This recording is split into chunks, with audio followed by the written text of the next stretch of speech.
Sa pagkatalo nga po nitong si Jerwin the Pretty Boy Angas at Jonas Sultan dito sa kanilang mga naging mga laban sa bansang Japan, na kung saan parehas nga po ang dalawang ito nakaranas ng knockout na pagkatalo.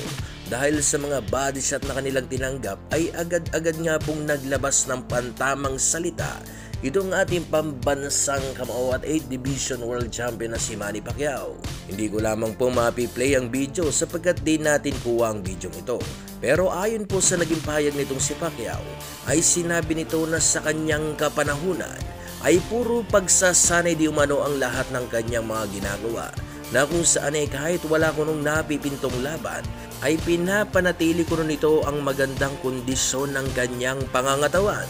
Para sa gayon ay sa oras na mayroon na siyang laban ay kakaunti na lamang ang dapat na gawin para paghandaan ang kalaban sa tinakda nitong araw.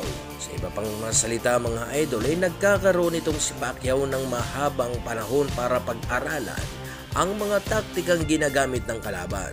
Sa mga idol po natin dyan na nakakaalala, diba sa bawat mga laban nitong si Pacquiao ay hindi po nawawala ang taktikang game plan sa kung paano nila dudurugin ang kalaban. At dahil nga sa may sapat na oras pa itong si Manny Pacquiao, ay kaya naman dito po nakatuon ang atensyon ng Team Pacquiao at hindi sa pagbabawas ng timbang. Karamihan po kasi sa ating mga kababayan ngayon, sa oras na may laban, ay doon na pumupukpok ng ensayo. Ensayo para sa gayon ay kuhanin ng eksaktong timbang sa dibisyon na kanilang paglalabanan.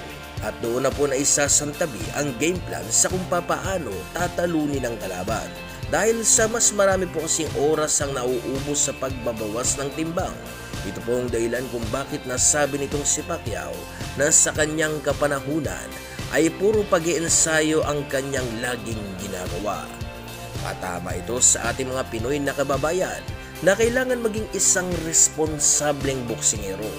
Boksingerong handa sa anumang oras, hindi yung maghahanda lamang sa oras na may dumating ng laban.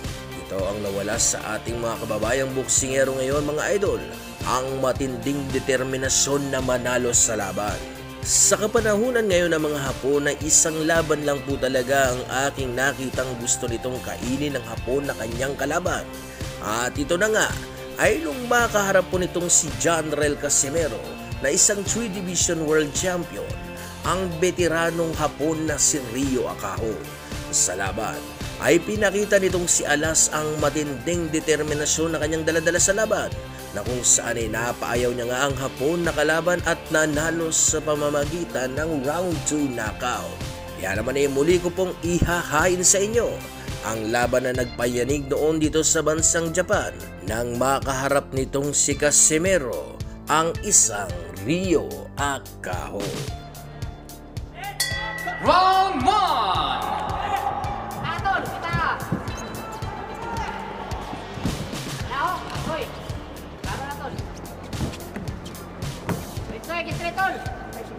Sa unang round pa lamang ng laban mga idol ay agad-agad inundayan ni Casimero ng malalakas na suntok ang kanyang nakalaban. Para sa gayon ay ipakita na hindi biro ang sasapitin ng Hapon na ito sa kanyang mga nagbabagang kamao.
Ay panggigil tol. Ay panggigil tol. Na kita tol ana na ya, patay. Patay, patay. Go! Go!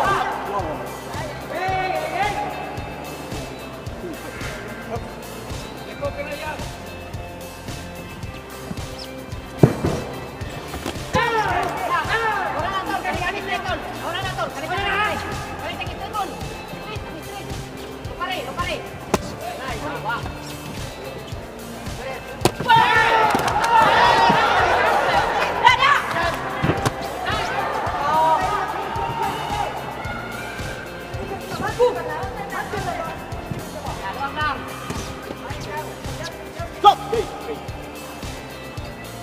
Wah!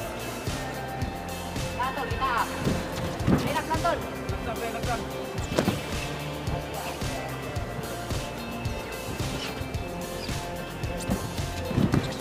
Nah, kita, ingat na. Kita.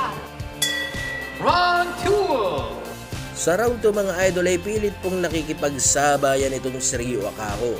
Ito'y dahil sa gusto niyang iparamdam kay Alas na hindi siya basta-basta na lamang na boksingero na susuko na lamang sa laban kung ang lakas lamang ang pag-uusapan.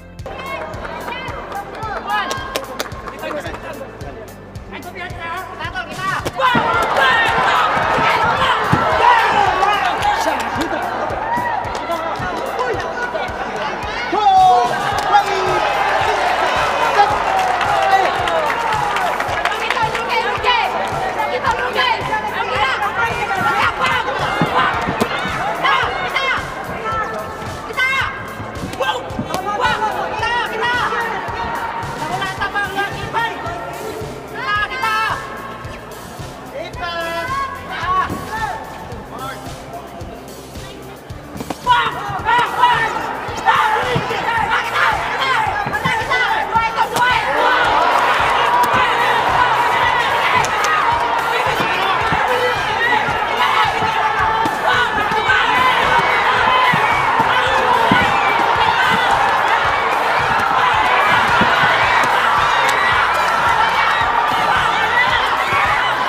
Sa laban na ito mga idol ay umayaw itong si Akaho dahil sa matinding hilo na kanyang naramdaman sa mga suntok ni Casimero.